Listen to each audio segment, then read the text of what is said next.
여러분 요한계시록을 몇 번 정도 읽어보셨습니까? 예수님 믿으시고 난 이후에 성경의 제일 끝에 있는 성경책인데 몇 번 정도 읽어보신 적이 있습니까? 이해를 하려고 하면 일단 내용을 좀 알아야 되겠죠. 우리 한국교회 아주 초창기 때 조선의 바울이라는 별명을 가질 정도로 사도 바울처럼 한국교회에 큰 영향을 미친 길선주 목사님이라고 있었습니다. 그분이 평생 요한계시록을 10,000번을 읽었습니다. 와 하시는 분들이 계시는데 10,000번을 읽으려고 하면 하루에 한 번을 읽는다고 해도 몇 년을 읽어야 가능합니까? 하루 한 번이면 1년이면 365번, 10년이면 3,650번. 그러면 10,000번을 읽으려고 하면 몇 년 걸립니까? 그건 30년. 이분이 20대 후반에 예수님을 믿었어. 그리고 목회하신 지가 한 30년 하시다가 하나님 나라로 갔으니까 이제 이분은 특별히 매일 아침에 일어나게 되면 요한계시록 한번 읽고 하루를 시작하는. 왜 이렇게 요한계시록을 중요시 여겼는가 하면 그 당시 우리 한국적인 상황 가운데 기독교인들에게 희망을 주기 위해서 특별히 요한계시록을 많이 설교하다 보니까 요한계시록을 다른 성경보다도 많이 읽었던 것 같습니다. 여러분들 예수님 믿고 난 이후에 성경을 보면서 요한계시록이라는 성경책을 처음 읽었을 때 여러분 느낌이 어떠하시던가요? 그 첫인상이라는 게 있지 않습니까? 사람도 처음 만났을 때 첫인상이 있는 것처럼 요한계시록이라고 하는 성경책을 처음 접했을 때 어떤 인상을 받으셨습니까? 제가 많은 분들에게 물어보면 공통적으로 두 가지를 대답하시더라고요. 첫 번째는 너무 어려워서 무슨 말인지를 잘 모르겠습니다. 왜 이렇게 이해하기가 어려운지요? 어렵다고 하는 반응이 제일 많았습니다. 어떤 분들은 굉장히 무섭다고 하시더라고요. 성경책인데 무섭다고. 왠지 요한계시록은 무서워서 잘 안 읽게 되고 읽더라도 그냥 빨리 지나가고 싶고 그래서 요한계시록이 굉장히 무섭게 느껴졌습니다. 이런 말씀을 하시더라고요. 이렇게 요한계시록이 어렵기도 하고 무섭게 다가오는 이유는 다 이유가 있습니다. 어렵게 느껴지는 이유는 요한계시록은 상징으로 되어 있기 때문에 그렇습니다. 상징이 많이 나오죠. 성경 전체에 들어있는 상징보다도 요한계시록 한 권 속에 있는 상징이 더 많습니다. 일곱 촛대, 일곱 인, 그리고 바다에서 짐승이 나오는데 머리가 7개고 뿔이 10개인 짐승이 나오기도 하고 많은 숫자들도 14만 4천 666 같은 상징을 가지고 있는 숫자들도 많이 나오니까 이 상징을 모르면 요한계시록이 이해하기가 어렵거든요. 그래서 요한계시록이 이해하기 어려운 이유는 상징이 대단히 많이 들어있기 때문에 그렇다 생각하시면 되겠습니다. 무서운 이유는 요한계시록 6장부터 16장까지 심판의 내용이 들어있는데 7인이 하나씩 떼질 때마다 심판이 일어납니다. 근데 그 심판이 7개예요. 그래서 7인이에요. 근데 7인만 있는 게 아니고 또 나팔이 한 번씩 불릴 때마다 또 심판이 일어납니다. 거기 7나팔이 불려요. 그 다음에 대접이 쏟아질 때마다 심판이 일어나는데 7대접이 쏟아집니다. 그러니까 7개로 구성된 심판의 시리즈가 몇 번 나옵니까? 3번이나 반복이 됩니다. 근데 이 많은 내용들이 요한계시록 6장부터 16장까지 안에 다 들어있으니까 그 부분을 읽을 때 어떤 느낌이 들겠습니까? 아주 무서운 그런 느낌이 들게 됩니다. 그래서 무섭다는 생각을 하게 됩니다. 그런데 의외로 요한계시록에 들어있는 상징을 풀 수 있는 열쇠를 가지게 되면 오히려 요한계시록이 더 쉽게 이해될 수도 있는, 그리고 굉장히 감동적으로 다가올 수도 있는 그런 책이기도 합니다. 예를 들어서 우리나라에 한반도 이 지도를 그려놓고 중앙에 38선을 그어놨습니다. 그리고 남쪽에는 독수리가 앉아있고 북쪽에는 곰이 그렇게 앉아있는 그런 장면을 보았다고 할 때, 이 독수리가 무엇을 의미하고 곰이 무엇을 상징하는지를 모르게 되면 아무리 들여다봐도 모르지만, 그 독수리가 미국을 상징하고 그 곰이 옛날 소련 아니습니까? 소련을 상징한다는 걸 알게 되면, 아하, 이게 남북이 분단된 이후에 북쪽은 소련이 강대국으로서 영향력을 행사하고 있고 남쪽은 미국이 그렇게 영향력을 행사하고 있다. 이렇게 되면 그냥 이 한국이란 나라가 남북이 분단된 상태에서 이렇게 세계의 강대국들의 영향을 받고 이렇게 말하는 것보다는 그 딱 상징을 보는 순간에 금방 강력하게 그 의미들이 깊숙하게 들어올 수가 있겠죠. 그래서 이제 요한계시록에 있는 수많은 상징들을 마음대로 해석할 수 있는 것은 아니고 구약 성경에서 대부분 상징을 해석할 수 있는 힌트들이 다 나옵니다.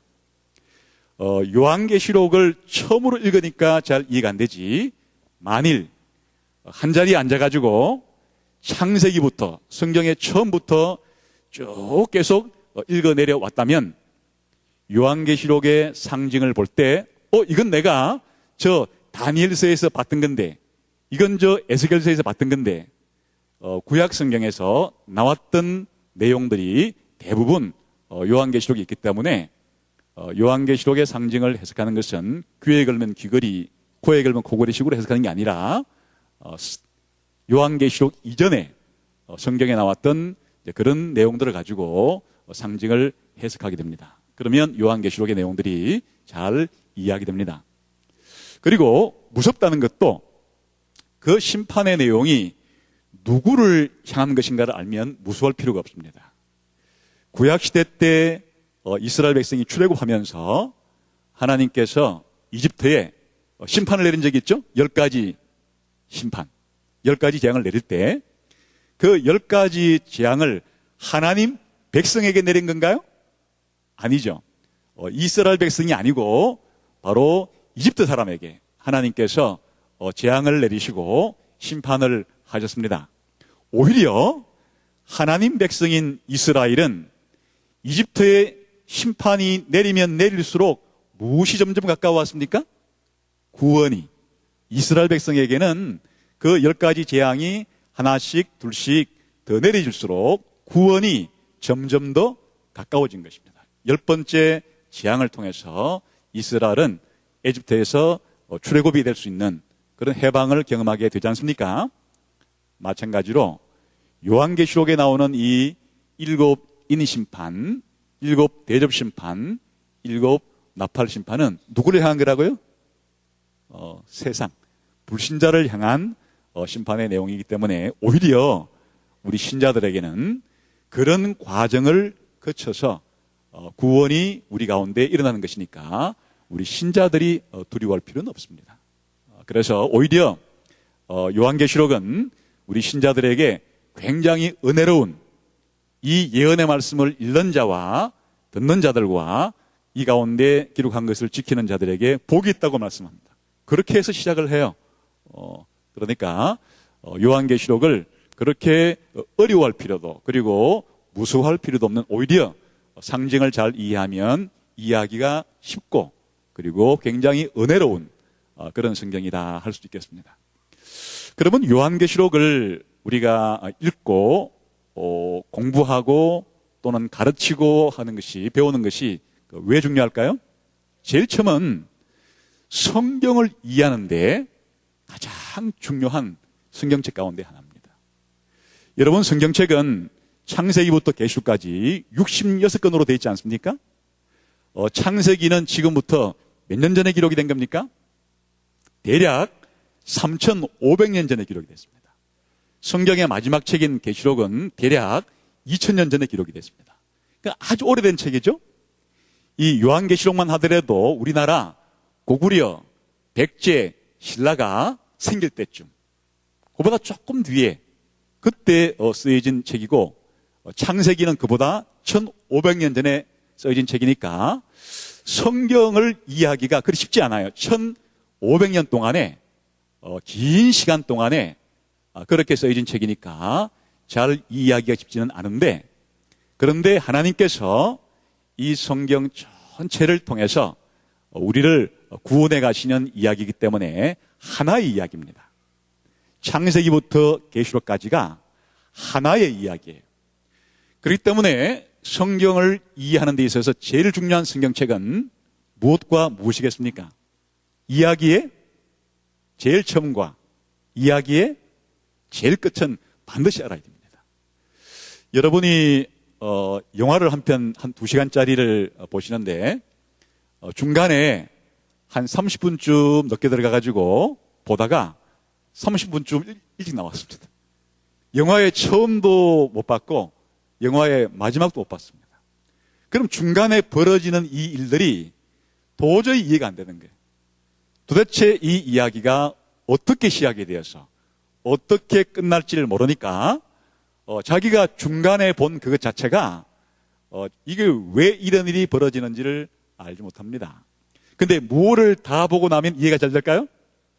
처음도 보고 끝도 보고 나면 그 이야기 전체가 이해가 되기 시작하는 거죠. 그러니까 이 성경 전체가 하나의 이야기이기 때문에 이 하나의 이야기를 이해하기 위해 가장 중요한 성경책은 창세기와 요한계시록. 창세기는 성경 전체 이야기의 시작이고 요한계시록은 성경 전체 이야기의 마지막 끝이기 때문에 이 두 성경을 잘 알아야 이 성경 전체가 이해됩니다. 근데 여러분들은 대부분 창세기도 잘 열심히 안 읽으시고 요한계시록도 열심히 안 읽으시고 그냥 뭐 중간에만 늘 이렇게 읽다 보면은 도무지 이 성경이라고 하는 하나님의 계시가 하나님께서 뭘 말하려고 하는지를 잘 모릅니다. 한 가지 예를 들면 창세기 중에서도 제일 앞부분 1장과 2장은 무슨 이야기입니까? 하나님이 세상을 창조한 이야기고 요한계시록 중에서도 제일 끝부분 21장과 22장은 무슨 얘기입니까? 새하늘과 새 땅을 만드신다는 이야기. 그러니까 성경 전체는 하나님께서 처음 창조한 세상을 그 처음 창조할 때보다도 더 완전하게 새롭게 만드시는 새하늘과 새 땅을 창조한다는 이야기예요. 이 끝과 이걸 모르니까 왜 예수님이 오시고 왜 교회가 생기고 왜 우리가 전도를 해야 되고 알 수가 없는 것이에요. 이 성경 전체는 하나의 이야기로서 창세기를 시작으로 요한계시록을 마지막으로 그렇게 이야기가 마무리되는 책이기 때문에 그래서 요한계시록은 무엇보다도 뭘 잘하기 위해서 읽어야 된다고요? 성경을 전체적으로 잘 이해하는데 열쇠와 같기 때문에 요한계시록은 반드시 그렇게 공부를 해야 합니다. 그뿐 아니라 이 요한계시록을 우리가 꼭 공부를 해야 할 이유는 교회 역사를 잘 이해하기 위해서요. 왜냐하면 이 요한계시록은 이 교회가 예수님 오실 때부터 다시 오실 때까지 이 세상에서 도대체 어떤 모습으로 존재하게 될 것인가 하는 것을 기록하고 있기 때문에 왜 교회가 시대마다 세상으로부터 이렇게 박해를 받고 있고 왜 교회 안에서는 이단들이 초대교회 때부터 지금까지 끊어지지 않고 있는가 이런 것들을 요한계시록을 공부하게 되면은 잘 이해할 수가 있습니다. 그래서 성경을 잘 이해하기 위한 열쇠일 뿐 아니라 교회사를 이해하는 데도 아주 중요합니다. 세 번째는 현실적으로도 중요해요. 왜 그런가 하니까 이단들이 대개 교인들을 미혹할 때 어떤 성경책을 가지고 많이 미혹을 하던가요? 요한계시록 가지고. 한국교회의 대표적인 이단인 신천지 이단도 기존 성도들을 유혹할 때 요한계시록을 가지고 그렇게 성도들을 미혹하는데 왜 그런가 하면 아까 요한계시록은 뭐가 많다 그랬죠? 상징이 많으니까 잘 모르는 거예요. 그러니까 아무렇게나 해석해도 성도들이 모르니까 그렇게 이단들이 잘못 해석하는 대로 끌려갈 수도 있습니다. 그래서 요한계시록을 잘 읽고 공부하게 되면 무엇에 대한 강력한 대처가 될까요? 이단, 이런 이단들에 대한 강력한 대책이 될 수도 있습니다. 그러니까 앞으로 요한계시록을 좀 공부하고 싶죠? 예, 요한계시록은 대단히 우리들에게 어떤 성경도 중요하지만 그 중에서도 중요하다고 할 수가 있습니다. 그래서 이제 오늘은 그냥 1시간 동안에 요한계시록 전체를 마치 전망대 위에 올라가 가지고 내려다보듯이 그렇게 할 거기 때문에 가장 중요한 것은 이 요한계시록의 이 구조가 어떻게 생겼고 요한계시록이 말하려고 하는 이 핵심 주제가 무엇인가를 중심으로 함께 살펴보려고 합니다. 여러분 건물들이 많이 있는데 이 건물이 무슨 건물인지를 알아야 되겠죠? 이게 지금 교회당인지 이게 병원인지 이게 경찰서인지 그게 이 건물에 뭐가 되는 겁니까? 주제가 되는 것이에요. 이것이 예배당이라면 도대체 몇 층으로 되어 있는지 방들 어떻게 되어 있는지 그걸 파악하는 게 뭡니까? 구조를 파악하는 것이에요. 그와 같이 이 한 권의 성경책을 우리가 잘 이해하려고 해도 이 한 권의 성경책이 말하려고 하는 가장 중요한 핵심 주제가 뭐냐? 이걸 알면 그 성경책을 안 거예요. 근데 한 권의 성경책을 읽어도 도대체 이 성경책이 말하고자 하는 주제가 뭔지를 모르면 그냥 읽어도 이해가 안 된 겁니다. 우리가 서로 대화를 나눌 때도 마찬가지죠. 이제 대화를 나누는데 상대방이 횡설수설합니다. 우리가 답답해가지고 뭐라 합니까? 네가 말하려고 하는 요점이 도대체 뭐야? 도대체 뭘 말하고 싶은 거야? 그래도 주저리 하면 도대체 뭘 말하려고 하는 거야? 그 사람이 말하려고 하는 핵심을 바로 알아야 우리가 이해할 수 있듯이 이제 요한계시록이라는 성경책을 읽을 때도 마찬가지입니다. 하여튼 핵심을 알아야 되는 거예요. 이 주제를.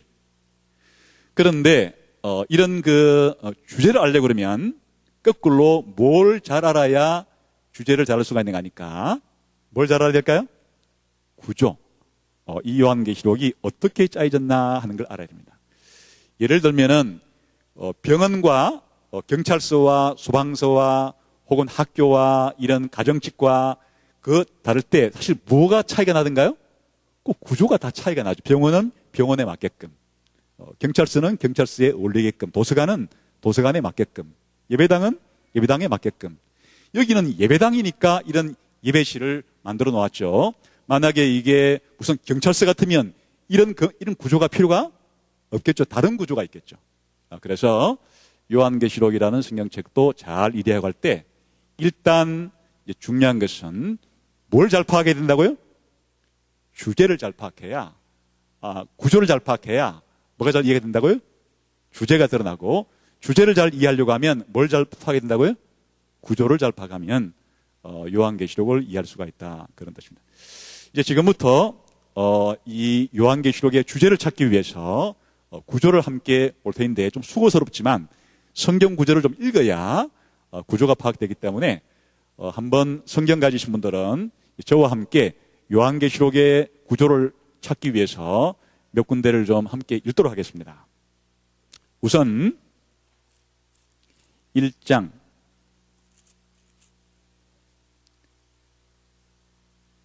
9절 10절을 한번 보겠습니다.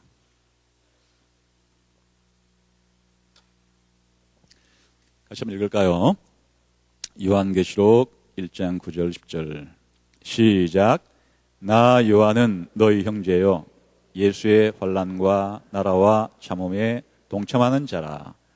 하나님의 말씀과 예수를 증언하였으므로 말미암아 밤모라 하는 섬에 있었더니 주의 날에 내가 성령에 감동되어 내 뒤에서 나는 나팔 소리 같은 큰 음성을 들으니 됐습니다. 이게 지금 무엇하는 장면인가 하면 요한계시록을 기록한 예수님의 제자 사도 요한이 환상을 보는 장면이에요. 꿈과 환상은 어떤 차이가 있는가 하면요, 꿈은 언제 꾸는 겁니까? 잘 때. 잠자는 중에 갑자기 뭐가 펼쳐집니까? 그림이 펼쳐지는 것이에요. 그걸 꿈이라 그러고, 환상이라는 것은 이렇게 깨어있을 때 꿈처럼 눈앞에 그림이 펼쳐지는 것이에요. 그러니까 지금 이제 이 요한계시록에 우리가 읽었던 이 부분은 사도 요한이 첫 번째 환상을 본 장면을 말해주고 있는데, 환상을 본 장소는 어디였다는 겁니까? 밤모라는 섬에서 주님의 날에, 오늘 같은 주의 날에 성령에 감동하여 환상을 보게 됩니다. 그래서 이제 계속해서 읽어보게 되면 이 환상이 인자 같은 분이 7 촛대 사이를 다니고 있는 그런 환상을 봐요. 이 장면이 3장까지입니다. 그래서 3장까지는 첫 번째 본 환상 이야기인데, 본 환상은 뭘 봤다고요? 7 촛대에 대한 환상을 본 겁니다. 그 다음에 4장을 가보겠습니다.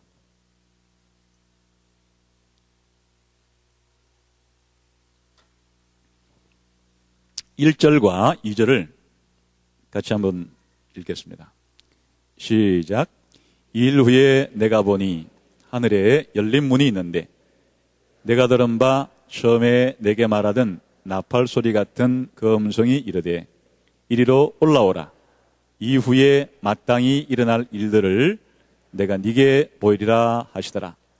내가 곧 성령에 감동되었더니 보라, 하늘에 보좌를 베풀었고 그 보좌 위에 앉으신 이가 있는데, 이번에는 사도 요한을 어디로 불러 올렸습니까?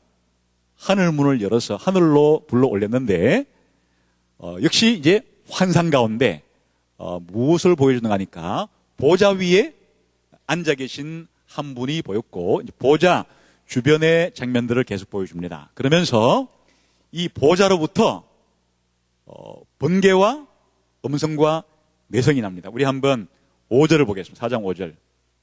시작. 보좌로부터 번개와 음성과 우레소리가 나고 되었습니다.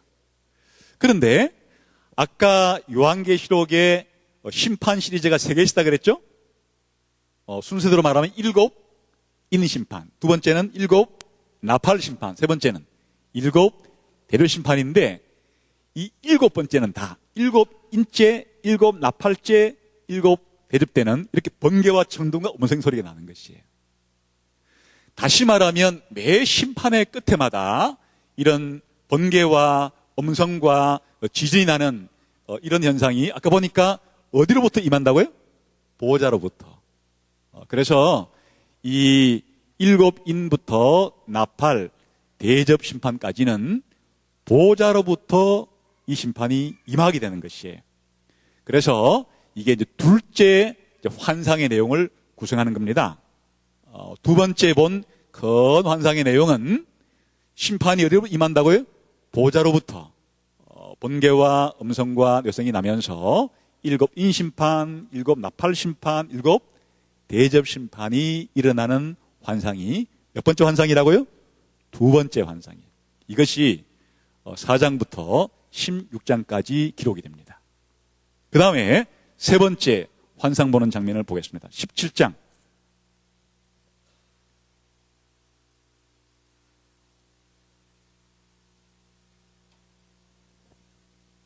1절과 2절, 3절을 보겠습니다. 시작. 또 7 대접을 가진 7 천사 중 하나가 와서 내게 말하여 이르되 이리로 오라. 많은 무리에 앉은 큰 엄녀가 받을 심판을 네게 보이리라. 땅의 임금들도 그와 더불어 음행하였고 땅에 사는 자들도 그 음행의 포도주에 취하였다 하고 곧 성령으로 나를 데리고 광야로 가니라.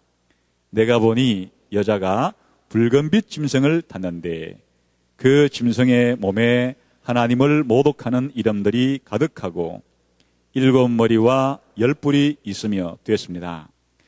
세 번째 또한 사도 요한이 환상을 보는데 이번에는 누굴 보았습니까? 한 여자가 뭘 타고 있습니까?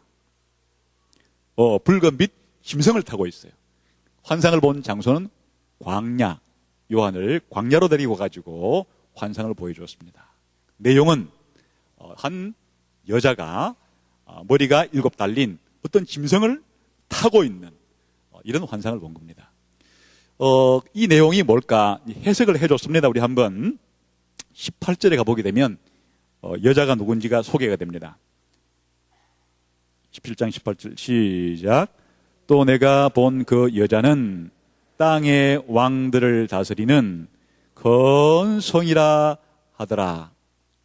그러니까 지금 사도 요한이 눈으로는 누굴 본 겁니까? 짐승을 타고 있는 여자를 보았는데 그 여자가 의미하는 바는 뭐라고요?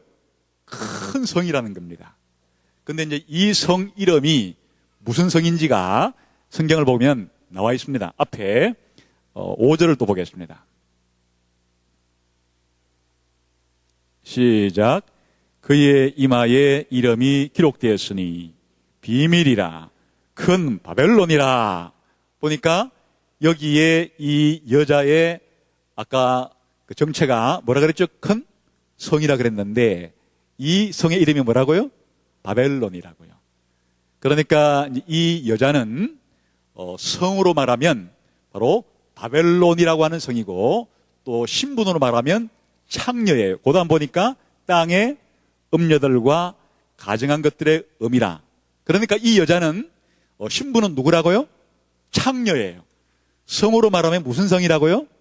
큰 성 바벨론이. 그래서 이 큰 성이 한순간에 멸망을 합니다. 이 성이 그냥 지진이 나가지고 세 갈래로 갈라져가지고 한순간에 이 성이 무너지는 환상을 본 것이 세 번째 환상의 내용입니다. 이게 20장까지예요. 그 다음에 네 번째 환상을 보러 가겠습니다. 21장.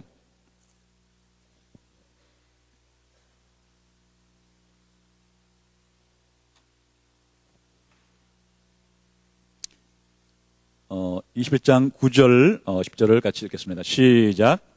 7 대접을 가지고 마지막 7 지향을 담은 7 천사 중 하나가 나와서 내게 말하여 이르되 이리 오라. 내가 신부 곧 어린 양의 아내를 내게 보이리라 하고 이렇게 했습니다. 지금 한 천사가 사도 요한에게 누굴 보여주겠다고요?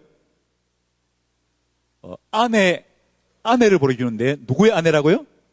어린 양의 아내. 어린 양의 아내를 보여주겠다.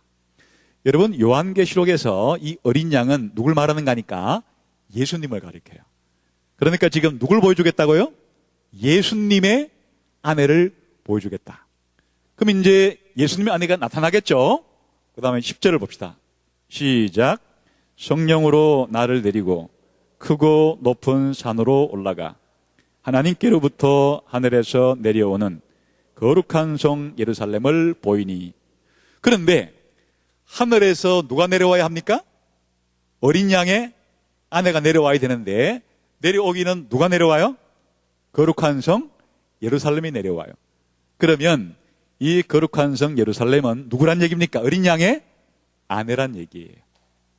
그래서 이 네 번째 본 환상은 높은 산에서 이제 환상을 보여주셨는데 거룩한 성 예루살렘이 하늘에서 땅으로 내려오는. 그래서 새하늘과 새 땅에서 이 새 예루살렘이 영원토록 완성되어서 존재하는 영광스러운 장면을 보여주었습니다. 요한계시록은 이 네 가지의 큰 환상으로 구성된 겁니다.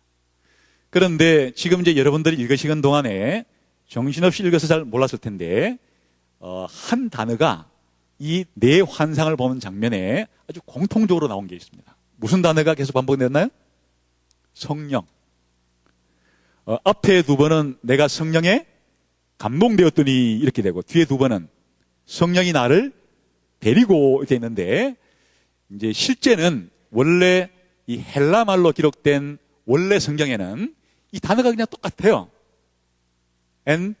포뉴마티라고, 그냥 포뉴마티라고 하는 얘기가, 포뉴마라는 얘기는 성령이라는 얘기고, 엔이라는 말은 아내라는 얘기예요.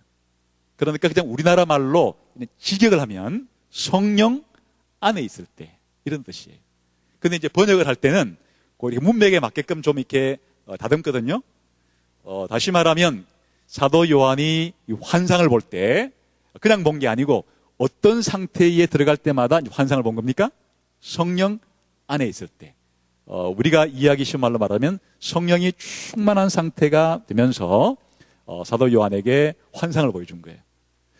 그래서 이제 요한계시록이라는 성경책은 앞에 1장 1절부터 8절까지가 서론이고 22장 5절부터가 뒷부분이 결론인데, 이걸 딱 공지를 떼고 나면 마치 샌드위치처럼, 샌드위치 만들 때 빵과 빵 사이에 다른 야채라든지 이렇게 고기를 넣지 않습니까? 서론과 본론을 딱 떼고 이 중앙 부분이 본론인데, 이 본론은 뭐로 구성되어 있다고요? 사도 요한이 본 4개의 큰 환상 덩어리로 그렇게 구성이 되어 있습니다. 그러면 이 중에서 세 번째와 네 번째는 아주 대조를 이루고 있죠. 두 여자가 등장했습니다. 세 번째는 어떤 여자가 등장했어요? 창녀가 나왔고, 네 번째는 신부가 나왔고, 세 번째는 성으로 말하면 어떤 성이 나왔어요? 큰 성 바벨론이 나왔고, 네 번째는 거룩한 성 새 예루살렘이 나왔고, 세 번째는 큰 성 바벨론이 어떻게 되는, 한순간에 멸망하는 환상이고, 네 번째는 새 예루살렘이 새 하늘과 새 땅에 완성되는 환상이고, 이렇게 이 두 가지가 대조를 이룹니다. 이 중에서 우리가 알 수 있는 것은 네 번째예요. 벌써 힌트를 줬죠? 이 아내는 그냥 신부가 아니고 누구의 신부라고요? 어린 양의 신부니까, 예수님의 신부니까, 예수님의 신부는 누굴 가리킵니까? 교회를 가리키는 것이에요. 그렇다면 이 거룩한 성 새 예루살렘은 뭘 가리키는 걸까요? 역시 교회를 가리키는 것이에요. 여러분 신약성경을 읽다 보면 교회에 대한 다양한 그런 이제 이름이 나옵니다. 혹은 상징이라 해도 좋겠습니다. 한 100여 가지가 나와요. 교회를 부르는 이름들이 100여 가지가 나오는데, 한 가지 힌트를 드리면 하나님의 백성, 이거 누굴 가리키는 겁니까? 교회를 가리키는 거예요. 하나님의 자녀, 누굴 가리키는 걸까요? 교회를 가리키는 겁니다. 예수님의 신부, 예수님의 몸, 누굴 가리키는 거예요? 교회를 가리키는 겁니다. 그런 방식으로 100여 개나 되는데, 한번 여러분 맞춰볼래요? 100여 개. 그 중에 한 가지가 뭔가니까, 바로 아까 어린 양의 이 아내라고 하는 예수님의 신부라는 것도 교회에 대한 명칭이고, 그 다음에 거룩한 성 예루살렘이라는 것도 바로 교회에 대한 명칭입니다.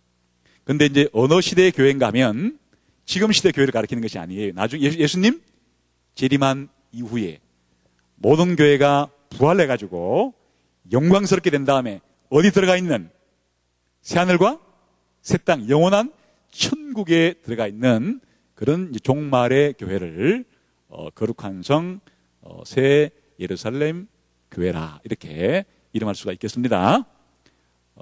그러면 네 번째 환상의 주제가 바로 교회에 대한 거예요.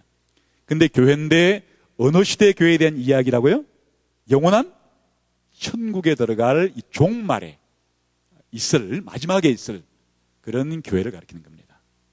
그렇다면 이것과 대조를 이루고 있는 세 번째의 이 여자, 큰 성 바벨론이 누구인가도 이제 알아낼 수가 있습니다. 서로 대조를 이루고 있지 않습니까? 그러면 교회와 대조를 이루고 있는 짝은 누굴까요? 세상이라 부르죠. 교회는 뭔가 하면 구원받은 사람들의 전체를 가리키는 겁니다. 세상은 구원받지 못한 사람들의 전체를 세상이라 그렇게 말할 수 있습니다. 그런데 왜 그러면 이 세상을 큰 성 바벨론에다가 그렇게 비유하고 교회는 뭐에 비유했다고요? 거룩한 성 예루살렘을 비유했을까? 그것은 일단 새 예루살렘을 교회에 비유하게 된 것은 이 예루살렘 성이라고 하는 성은 세상에서 딱 하나밖에 없는 성인데 다른 성에는 없는 것이 이 예루살렘 성에는 있습니다. 이 예루살렘 성에 가야만 있는 게 있어요. 뭘까요? 성전이에요. 성전. 하나님께서 성전을 지을 때 어디 지으라 그랬습니까? 예루살렘에다가. 솔로몬 시대 때 예루살렘에다가 성전을 짓지 않습니까? 그 성전에는 또 누가 계세요? 하나님이 내가 너희와 함께 거하겠다 하는 표시로 성전을 지으라 그런 것이니까 성전에 하나님이 거하셨습니다. 하나님은 하늘에 계시지만 이 땅에 성전을 통해서 내가 너희와 함께 하겠다는 뜻으로 그렇게 지은 것입니다. 다시 말하면 세상의 다른 도시에 없는 것은 예루살렘 안에 누가 계신다고요? 하나님이 임재해 계시면서 그 도시를 다스리고 계시고 그 도시 가운데 예배를 받으시고 그 도시의 주인으로서 그렇게 하는 도시는 예루살렘밖에 없어요. 그래서 이제 이 예루살렘 성이 교회에 대한 상징으로 그렇게 쓰이는 겁니다. 오늘 수원 제일교회 여러 성도님들이 여기 앉아 계시는데 예수 믿는 여러분과 예수님을 안 믿는 다른 불신자와의 가장 큰 차이는 뭡니까? 여러분은 머리 뒤에 아주 빛이 번쩍번쩍 합니까? 불신자들은 전혀 그런 게 없고 그런 일은 안 일어나죠. 가장 중요한 차이는 신자들 안에는 하나님께서 누가 계시도록 보내주었습니까? 성령님. 성령님이 신자들 안에는 내주하신다 그러죠. 너희 안에 그리스도의 영, 성령님이 없으면 너희는 그리스도의 사람이 아니라. 그러니까 우리 신자들 개개인도 성전이에요. 성령님이 계시니까. 그 사도 바울이 너희 안에 성령이 거하시는 줄을 모른단 말이냐. 우리 예수 믿는 한 사람 한 사람도 성전이고 이렇게 예수 믿는 사람들이 모였을 때 수원 제일교와 같이 오늘 주일날 다 같이 모였을 때 이 교회도 뭐가 된다는 것입니까? 성전이죠. 누가 계시니까? 성령님이 계시니까. 그래서 이 예루살렘이라고 하는 도시를 교회에 대한 상징으로 아주 적합하게 쓸 수가 있겠죠? 바로 새 예루살렘의 도시가 교회에 대한 상징이 됩니다. 그런데 그러면 왜 바벨론이라는 성 자체는 세상에 대한 상징으로 쓰이는 걸까요? 세상의 도시가 엄청나게 많을 텐데 왜 바벨론이라는 도시 하나를 세상을 대표하는 도시로 그렇게 설정을 해두었을까요? 이유가 있습니다. 이 예루살렘이라는 도시를 옛날에 무너뜨린 핍박한 도시가 어느 도시였습니까? 바벨론. 바벨론이 이스라엘을 멸망시키고 예루살렘을 멸망을 시켰어요. 다시 말하면 하나님의 교회를 박해하고 핍박하는 그 세상을 상징할 때 예루살렘을 무너뜨린 바벨론이라는 도시가 세상에 대한 대표로 쓰임직하죠. 더욱이 이 바벨론 성은 성경을 더 거슬러 올라가게 되면 최초로 타락한 인간들이 똘똘 뭉쳐가지고 하나님께 반역한 바벨탑 사건, 그 바벨탑이 있던 도시가 바로 나중에 바벨론이 되는 것이에요. 그러니까 이 바벨론 성 자체가 다시 말하면 인간이 자기 지혜로 자기 힘으로 하나님을 대적하고자 하는 그 세상의 본질, 또 바벨론도 바벨탑도 하나님께 멸망을 당하거든요. 그러니까 바벨론이라는 도시를 세상에 대한 상징으로 사용을 하고 있다. 그리고 여자로 치게 되면 누구라고요? 창녀다.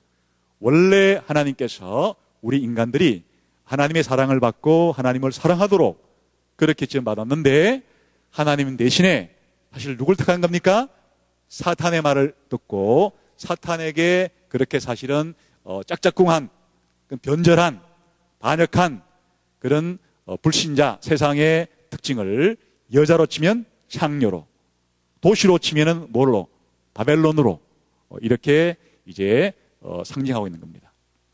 그런데 여기서 우리가 하나의 이 중요한 세상과 교회의 가장 중요한 차이를 딱 한 가지를 꼽아라 그러면 세상을 상징하는 바벨론을 수식하는 말은 뭡니까? 어떤 성이에요? 큰 성 바벨론. 교회를 상징하는 예루살렘을 수식하는 말은 뭡니까? 거룩한 성 예루살렘. 그러니까 이 바벨론이란 도시와 예루살렘이란 도시의 가장 결정적인 차이는 바벨론은 크기를 추구한다는 거고 예루살렘은 거룩을 추구한다는 거고, 다시 말하면 세상과 교회의 가장 큰 차이를 크다는 말과 거룩하다는 말로 그렇게 보여줍니다. 여러분, 교회의 가장 중요한 특징은 뭐여야 되는가 하니까 거룩함이에요. 하나님께서 이스라엘 백성을 애굽에서 구원하셔가지고는 시내산까지 데려왔습니다. 그리고 시내산에서 모세를 통해서 율법을 주셨는데 율법 전체를 한마디로 딱 요약하라 그러면 내가 거룩하니 너희도 거룩해라. 원래 하나님만 거룩한 분이세요. 거룩하다는 말 자체가 다르다는 말이에요. 다르다, 구별된다. 다시 말하면 온 우주 가운데 우주에 엄청난 존재들이 있죠. 예를 들면 흙, 물, 바위부터 해가지고 식물도 있고 동물도 있고 사람들도 있고 천사도 있고 하나님도 계신데 이 모든 존재 가운데 하나님만 다른 모든 피조물과 어때요? 다르신 분이죠. 구별된 분이에요. 다른 모든 피조물들은 누가 만들었습니까? 하나님이 만들었기 때문에 피조물이나 하나님은 영원 전부터 계셔서 나머지 모든 존재들을 창조했기 때문에 하나님은 모든 피조물로부터 구별되는 분이, 다르신 분이에요. 사실 바퀴벌레하고 이 천사가 우리가 생각할 때는 굉장히 차이가 크죠. 근데 바퀴벌레나 천사는 똑같아요. 어떤 점에서는? 피조물이라는 점에서는 똑같아요. 하나님은 이 모든 피조물로부터 완전히 다르신 분이에요. 다르신데 무한히 높으신 분이에요. 어떻게 다르신가 하니까 하나님은 완전히 거룩한 분이에요.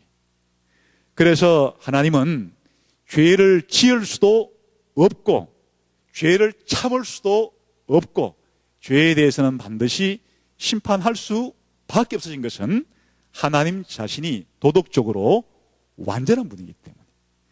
그래서 이 거룩이라 하는 말은 두 가지인데 하나는 다른 것과 어떻게 된다고요? 다르다는 말이고, 다른데 어떻게 다르다는 말? 하나님이 도덕적으로 완전하다는 말이에요. 그래서 하나님은 피조물과 절대적으로 다르고 피조물보다 완전하게 이 도덕적으로 완전하다는 뜻을 하나님은 거룩하다고 말하는 거예요. 그런데 하나님이 이제 하나님만 거룩한 분인데 하나님께서 2차적으로 누구에겐가가 너희도 거룩하다라고 말해주고 있어요. 누구한테? 하나님 백성에게. 하나님 백성에게 내가 거룩한 것처럼 너희도 거룩하다. 왜 사람들 가운데 하나님 백성을 거룩하다는가 하면 하나님께 예배하도록 다른 것들로부터 또 다르게 구별해 놓은 것들은 다 거룩한 거예요. 건물 가운데 이 건물은 하나님께 예배하기 위해서 다른 건물과 따로 구별해 놓은 거, 그걸 뭐라 부르니까 거룩한 성전이라 그러고, 또 이 제물은 하나님께 예배를 드리기 위해서 다른 이 짐승과 어떻게 다르게 구별해 놓은 짐승을 성물이라 그러고, 시간도 이 시간은 하나님께 예배하기 위해서 하나님께 바쳐진 시간, 다른 시간과 다르게 구별해 놓은 시간을 뭐라 그러죠? 거룩한 시간이라 부르고, 장소이든 시간이든 물건이든 사람이든 거룩하신 하나님께 뭐하기 위해서, 예배하기 위해서 다른 것들과 따로 그렇게 구별해 놓은 하나님께 속한 것을 2차적으로 뭐하다 그런다고요? 거룩하다 그러는 것이. 그런데 사람들을 거룩하다고 할 때는 당연히 예수님을 안 믿는 세상 사람들로부터 어떻게 했다는 것이요? 다르게 분리, 구별을 해서 누구에게로? 하나님 것으로, 하나님께 예배하도록 그렇게 했기 때문에 사람 가운데 하나님께서 선택한 사람은 하나님의 선택받은 사람인 동시에 거룩한 백성이라고 그렇게 불러주는 것이거든요. 그런데 이 거룩하다고 하는 것은 2차적으로 세상 사람들과 구별됐지만 이제 내용적으로 말하면 누굴 닮아가야 되는 겁니까? 하나님이 도덕적으로 완전하신 것처럼 이제 우리도 도덕적으로 하나님을 닮아가야 되는 것이. 그래서 세상 예수 안 믿는 사람보다 더 도덕적으로 어떠해야 된다까요? 더 뛰어나야 되는 거예요. 더 탁월해야 되는 것이에요. 그렇게 살아가도록 하나님께서 우리를 부르신 겁니다. 그런데 이 세상의 특징은 뭔가니까 거룩이 아니에요. 거룩이 아니고 뭘 추구한다고요? 크기를 추구해요. 왜 크기를 추구하는가니까 세상 사람이라고 하는 것은 하나님을 안 믿고 하나님 없이 자기가 살아가야 되니까 자기 지혜로, 자기 힘으로 자기 먹고 살 것을 챙겨야 되거든요. 자기 힘으로 자기의 안전도 확보해야 되고 자기 힘으로 자기가 행복해지기도 해야 되고 하기 때문에 어떨수록 더 자기가 안전해지는 겁니까? 더 부유해지는 겁니까? 더 키울수록. 이 크기를 추구하는 정신은 사실은 가게 보면 알죠? 가게가 조그맣게 구멍가게를 한 사람도 꿈이 있죠? 수원 제일 큰 가게 하고 싶고 수원 제일 큰 가게 하고 싶으면 또 사람 마음이 그렇게 또 가만 있지 않죠? 이제 대한민국 최고의 한번 가게 열고 싶고 그 다음에는 세계 최고의 가게 열고 싶고 나라도 처음엔 조그마한 나라로 시작해요. 근데 조그마한 나라는 주변 열강들에게 뭐 하기 쉽습니까? 침략을 당하기 쉬워요. 그러니까 재산을 빼앗기기 쉽고 또 죽음을 당하기 쉬우니까 이 다른 나라로부터 자신의 국민들의 생명을 지키고 재산을 지키기 위해서는 덩치를 어떻게 해야 됩니까? 키워야 됩니다. 강대국이 되어야 되면 자기도 안전하고 부강해 줄 수가 있으니까 이 바벨론이란 도시 자체가 제국 자체가 원래는 하나의 도시였어요. 근데 주변 나라들을 자꾸 점령해 감으로써 더 자기가 강대국이 돼가지고 자기 나라를 안전하게 부유하게 만들려는 정신, 이건 원래 사탄이 생기게 된 이유이기도 해요. 원래 하나님이 천사 가운데 아주 높은 지위를 준 이 천사 장급에 해당되는 이 존재가 자신의 그 지위에 만족하지 않고 자기를 하나님처럼 되려고 자기를 하나님처럼 이렇게 높이려고 키우려고 하다가 하나님께 벌 받아가지고 그렇게 타락한 존재를 뭐라 그런가 하니까 그걸 사탄이라 그러거든요. 사탄이 이 인간을 시험할 때도 유혹할 때도 뭐라고 말하던가요? 이 열매를 따먹으면 네가 어떻게 될 거라고요? 하나님처럼 될 거다. 다시 말하면 이 불신자들의 가장 기본적인 이 본질은 하나님이 없기 때문에 하나님을 믿지도 않고 하나님을 의지하지 않고 하나님 없이 살기 때문에 자기 자신의 안전과 행복을 누가 책임진다고요? 자기가 책임지니까. 그래서 자기를 더 안전하게 더 잘 살기 위해서는 자꾸 자기를 어떻게 한다고요? 키우려고. 그렇게 하는 정신이 개인이건 단체이건 나라이건 세상 정신에 뿌리 깊게 박혀 있는 것이에요. 그런데 이스라엘은 덩치로 보거나 국민들의 수로 보거나 그렇게 크지가 않아요. 하나님이 내가 너희를 수가 많아서 뽑은 게 아니다. 하나님의 이스라엘 백성을 거룩한 백성 만들 때는 이스라엘 백성은 자기 덩치를 키울 필요가 없어요. 왜냐하면 누가 가장 크시고 강하신 분이에요? 하나님이.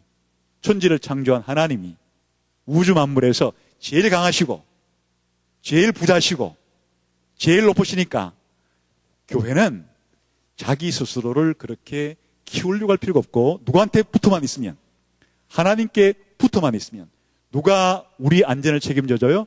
하나님이. 누가 우리에게 행복을 줘요? 하나님께서.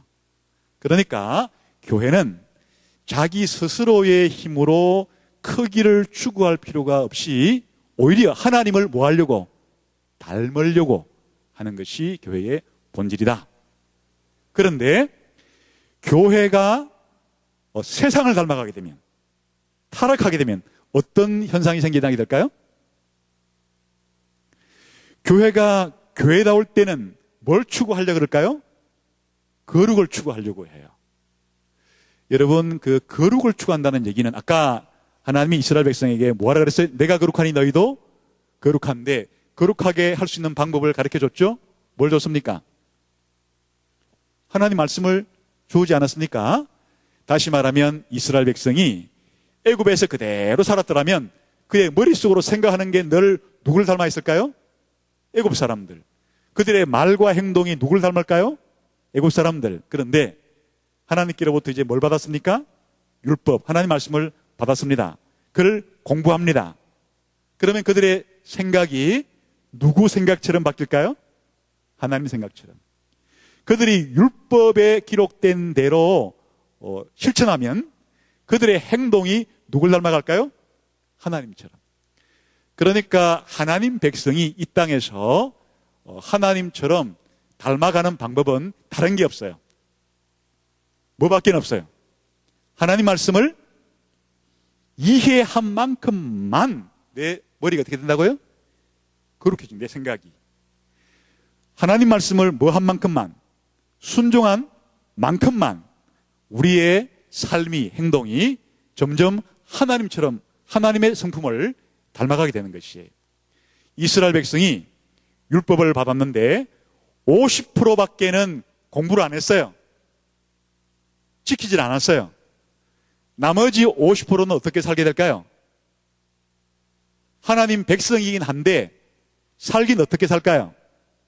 이집트 사람처럼, 또 가나안 땅에 들어가서는 누구처럼? 가나안 사람처럼. 다시 말하면 하나님 백성이 신분적으로는 이미 예수님을 믿는 순간에 어떻게 됐죠?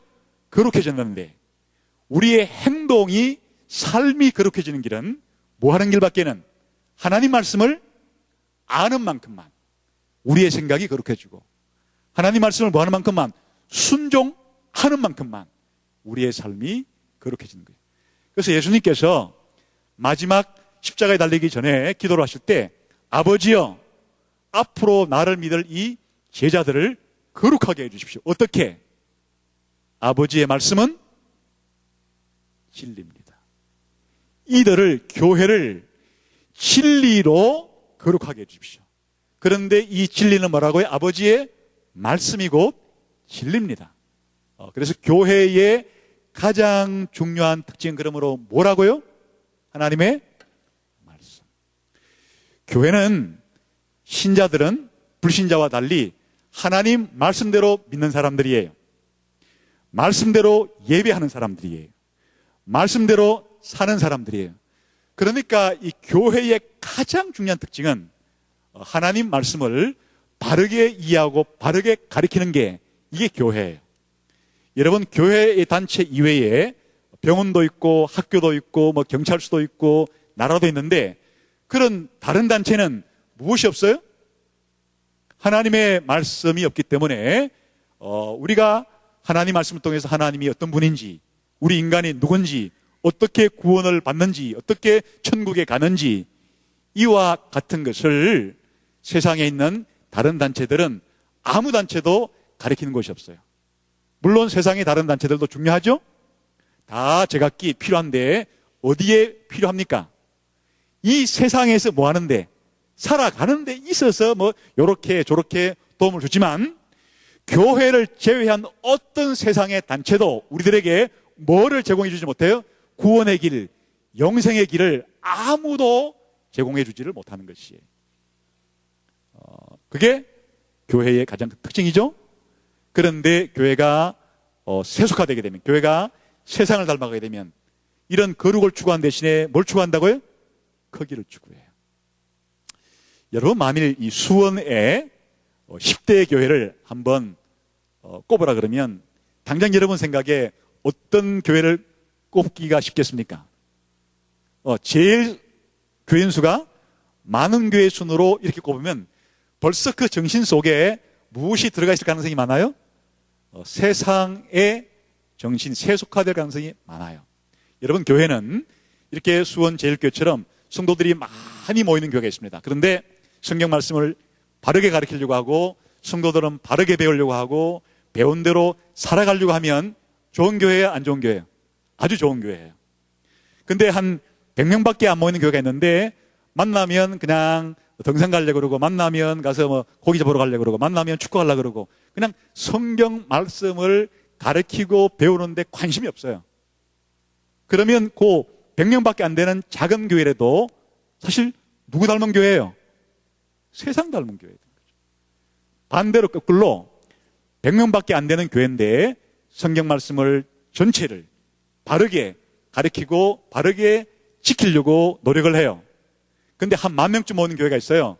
이 교회는 별로 성경을 가르치는데 관심이 없어요. 그럼 어느 교회가 더 좋은 교회예요? 그러니까 교회의 가장 중요한 이 본질, 어떤 교회가 좋은 교회냐, 어떤 교회가 건강한 교회냐는 크기로 하는 것이 아니고 뭘 한다고요? 하나님 말씀을 얼마나 바르게 가르치고 배우고 실천하려고 하느냐, 이게 핵심이란 말이죠. 그래서 이 두 개의 세 번째, 네 번째 환상은 교회의 본질을 보여주는데, 그런데 이제 더 중요한 것은 이런 세상이 예수님 재림할 때 어떻게 된다는 겁니까? 한순간에 최후의 심판을 받아서 멸망한다는 거예요. 교회는 영원한 천국에 들어가는 구원을 받는다는 거예요. 그럼 첫 번째 아까 환상은 무슨 환상이라고 그랬습니까? 7 촛대 환상인데 7 촛대는 뭘까요? 설명을 붙여놨어요. 7 촛대는 곧 7 교회니라. 촛대도 교회예요.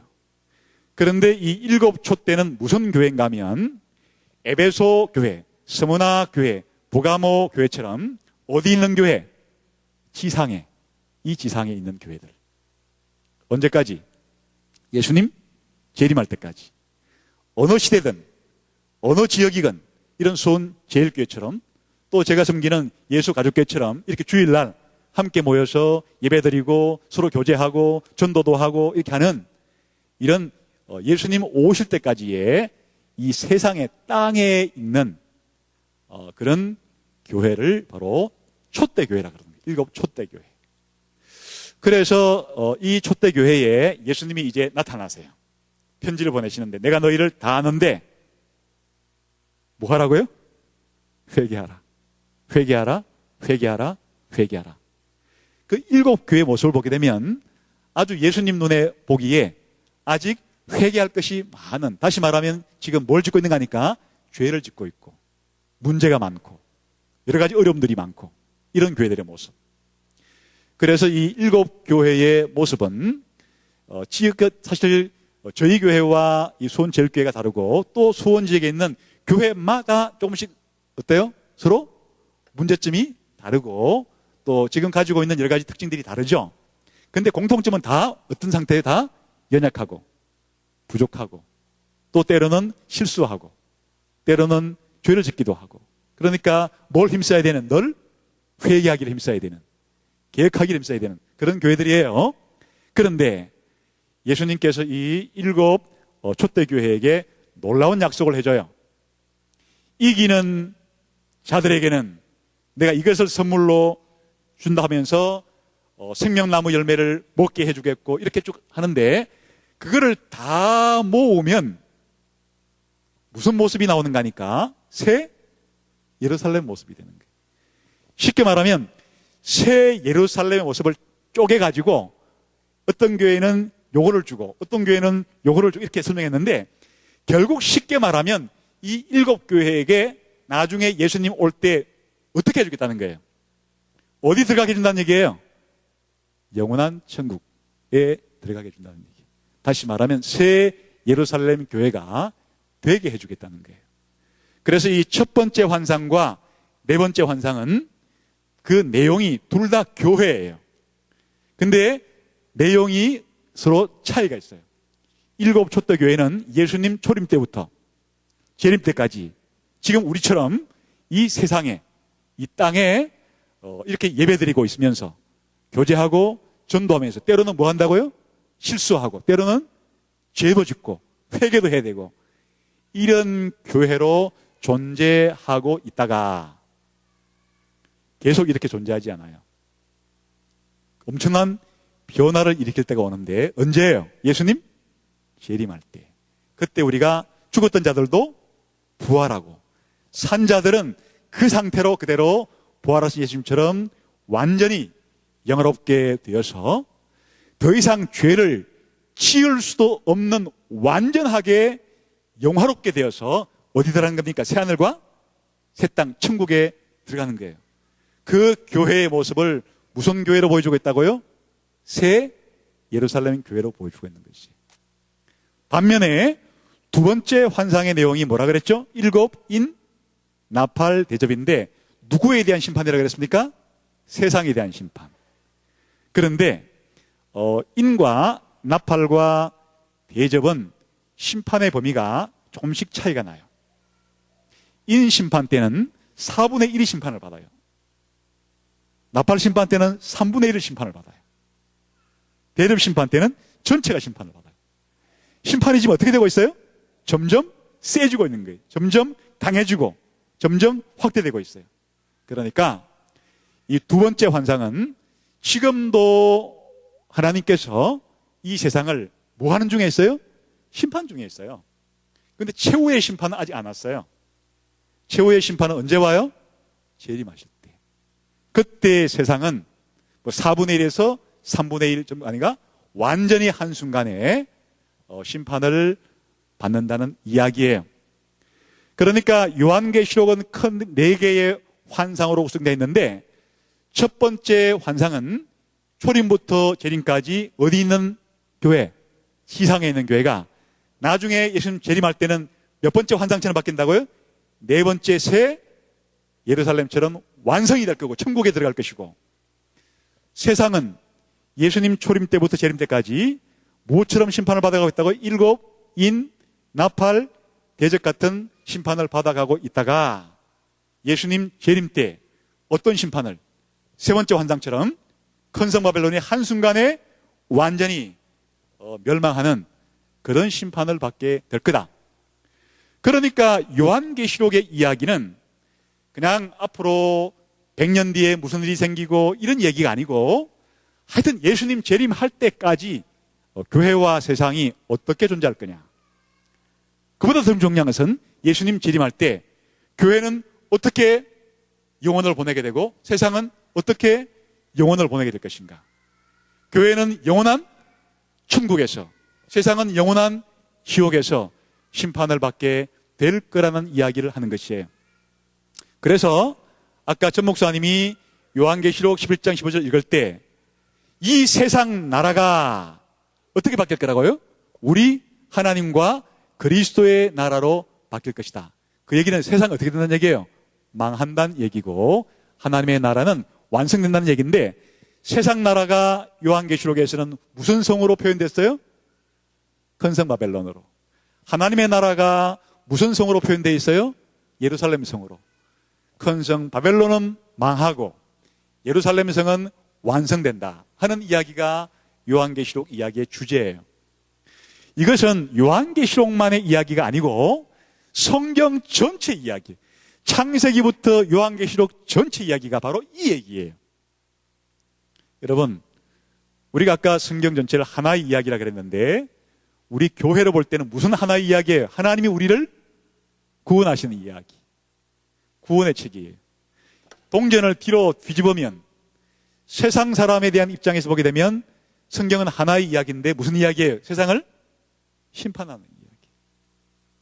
다시 말하면 예수 믿고 구원받은 사람들은 영원한 천국에서 영원 무궁토록 영생을 누리며 살게 될 것이고, 불신자들은 하나님께 심판을 받아 영원 무궁토록 영원한 지옥에서 형벌받으면서 살게 될 것이라. 이것이 성경 이야기 전체의 주제예요.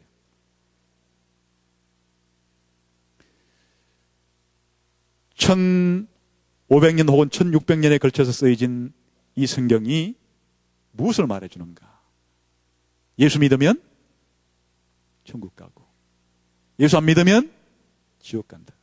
이게 핵심이에요. 나머지 모든 내용들은 이 내용을 더 상세히 시대마다 그렇게 설명하고 있는 책입니다. 그런데 이렇게 말로 설명해도 좋지만은 요한계시록은 아예 그림으로다가 보여주는데, 큰 성이 예수님 재림할 때 와르르르 한순간에 무너지고, 예수님 재림할 때 한 성은 하늘에서 땅으로 내려와 새하늘과 새 땅에서 영원토록 존재하는 모습을 보여줌으로써 우리가 성경을 읽을 때, 예수님을 믿을 때 무슨 일이 발생하는가? 저와 여러분은 교회니까 지금 현재로서는 어떤 모습으로 살아가고 있다고요? 때로는 실수도 하고, 때로는 고통 때문에 아프기도 하고, 때로는 죄도 짓고, 그래서 늘 우리가 뭘 하기 위해서니까 회개하고 또 교회를 고쳐가야 하고 이런 상태에 있지만은, 그런데 이것이 전부는 아니에요. 그러니까 현실적인 교회는 어느 교회를 들어가든지 만족스러운 교회가 없어요. 완전한 교회가 없어요. 교회를 아무리 옮겨 다녀도 거기서 거기. 사실은 좀 더 많이 싸우고 적게 싸우고 하여튼 그 차이뿐이지, 어느 교회 간들 사실은 안 싸우는 사람들이 없어요. 아직 우리가 무한 상태이기 때문에 이 7 초대 교회가 예수님한테 회개하라는 그런 요청을 받을 정도의 불완전한 상태니까.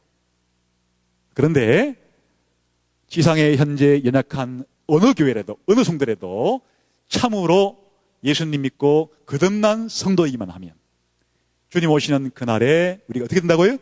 영광스럽게, 부활하신 예수님처럼 영광스럽게 그렇게 변화되어서 영원 무궁토록 살게 된다는 이야기. 그러므로 성경은 우리에게 희망을 주는 희망의 책이에요.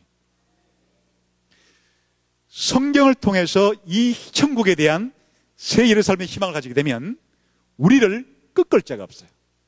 아무리 이 땅에서 아픔과 고통과 기근과 심지어 핍박이 있다 할지라도 우리가 가진 이 소망을, 이 희망을 꺾을 자가 없어요.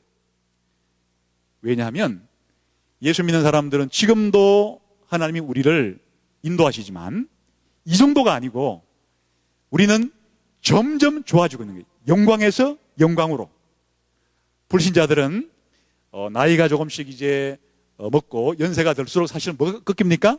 희망이 꺾이죠. 희망이 사라져요. 그러나 기독교인들은, 신자들은 오히려 연세가 드실수록, 나이가 점점 많아질수록 더 소망이 생기게 되는 거예요. 그렇기 때문에 우리 기독교인들은 오늘 요한계시록에 주는 이 메시지, 교회는 지금 구원받은 상태로 그 자기가 살고 있는 도시 가운데 뭘 바라야 된다고요? 복음을 전함으로써, 성경 말씀을 전하면서, 모처럼 초대처럼 수원제일교회 같으면 어느 도시에서, 수원이라는 도시에서 모처럼 초대처럼 사람들에게 생명의 길을, 영생의 길을, 구원받는 길을, 천국 들어가는 길을 뭐합니까? 전파하는 이런 사명을 감당. 그러나 우리 안에 무엇이 있을 수 있다고? 아직도 부족하고 연약하고 문제도 있고, 그렇지만 하나님께서 장차 우리 모두를 영광스러운 교회로 그렇게 바꾸어 주신다는 생각을 하게 되면 좀 우리끼리 좀 부족해도 어떻게 해야 될까요? 어떻게 해야 될까요? 참아줘야죠. 참아줘야죠. 인내해줘야죠. 조금 있으면 바뀔 사람들인데 아직은 좀 덜 바뀌었지만 조금만 시간 지나면 영광스럽게 더 이상 죄를 지을 수도 없을 정도로 영광스럽게 바뀔 존재들이기 때문에 서로 격려해주고 서로 인내해주고 서로 참아주면서 특별히 믿음을 가진 사람들은 또다시 뭘 가져야 된다? 소망을 가져야 하고, 이런 소망을 가진 사람들은 서로서로 여기 있는 동안에 뭐 하면서? 사랑하면서 그렇게 살아가야 합니다. 그래서 요한계시록이 주는 메시지는 네 개의 큰 환상이 요한계시록의 중요한 구조인데, 이 네 개의 큰 환상이 주는 메시지는 지금 세상과 교회는, 세상은 뭐처럼? 촛대처럼, 세상은 일곱 인 나팔 대접처럼 그렇게 심판을 받아가다가 예수님 재림할 때 세상은 큰 산 바벨론처럼 완전히 최후의 심판을 받아서 영원한 지옥 형벌을 받지만은, 교회는 예수님 오신 그날에 영광스럽게 완성이 되어서 영원 무궁토록 영생복락을 누리게 될 것이다. 이 일이 무슨 사건을 통해서 이런 급진전이 되는 겁니까? 예수님의 재림을 통해. 그러니까 요한계시록의 제일 끝이 뭘로 끝나는 거예요? 예수님께서 내가 속히 오겠다니까 교회가 뭐라고 기도해요? 어서 오십시오. 그래서 사실은 지금 하나님, 예수님 품에 있는 사도 바울이나 이 요한계시록을 쓴 사도 요한도 사실은 지금이 완성된 상태는 아니에요. 지금 뭘 기다리고 있을까요? 아직도 그들의 몸은 이 땅에 남아 있잖아요. 그들도 뭘 기다릴까요? 예수님의 재림을 기다리죠. 재림 때에야 자신들의 몸도 어떻게 될까요? 부활할 거니까. 우리도 마찬가지. 그래서 기독교인들은 특별히 이 희망단체예요.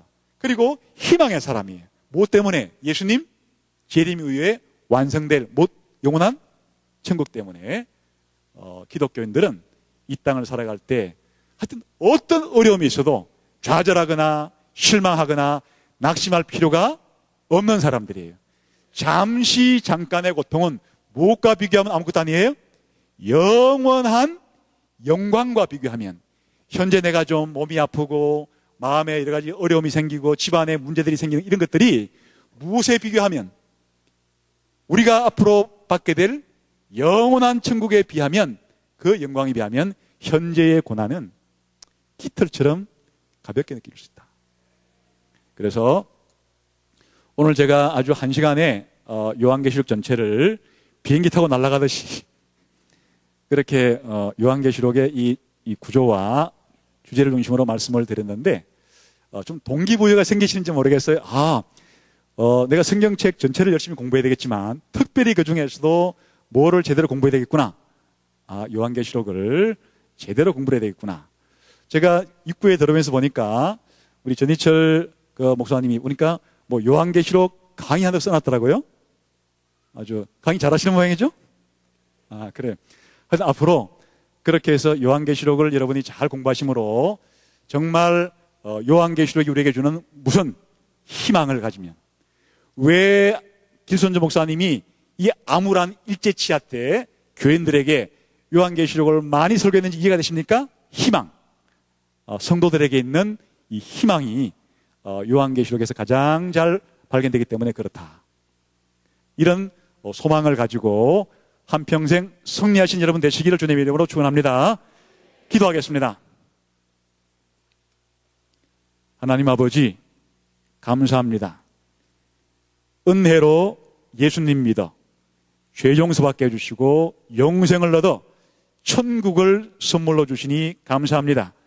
앞으로 한평생 살아가는 동안 어떤 역경, 어떤 어려움, 어떤 힘든 일이 있어도 우리에게 놓여진, 우리가 가야 될 우리의 본국, 우리의 본향, 우리의 집, 영원한 천국을 기대하면서, 기다리면서 소망 가운데 살아가는 저희 모두가 되게 해 주옵소서. 예수님 이름으로 기도하옵나이다. 아멘.